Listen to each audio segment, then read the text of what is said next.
To make a long story short, the truth is something that most people can't accept and they're in denial about. Most people on the planet come from a long line of really horrible people. And there are very few bloodlines that are the exception. And the reason for this I've explored to death.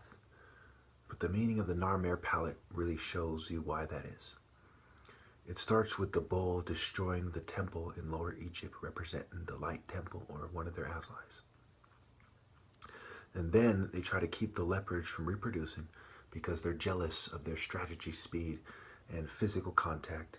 And certainly there are parallels you can draw between the long neck and the tall depiction of Narmer or Mene, the guy who united Egypt.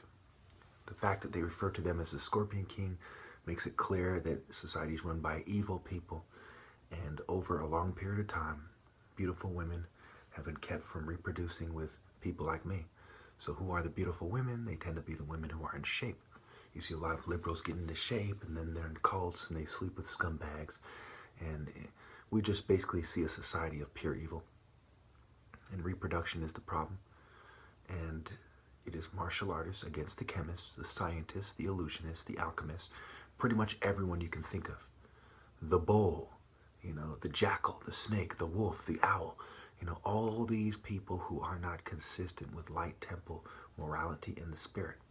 So when I start telling the truth, when you have hundreds of secret societies and cultural and political and special interest groups and censorship groups and so on, and law enforcement scumbags who enforce, George Washington with the Illuminati symbol literally over his genitals on his apron, it is very clear what is going on here.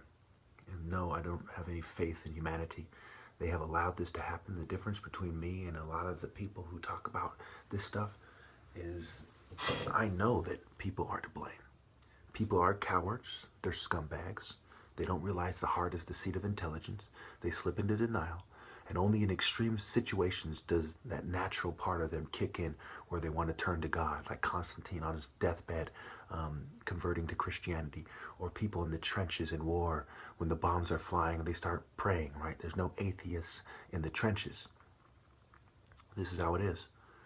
You're all going to act like bitches until you're dead, and you're going to expect people like me and the angels, the seraphim, the cherubims, all the angels, all the spirits, all the light temple spirits to respect what you've done on this earth. We do not respect it.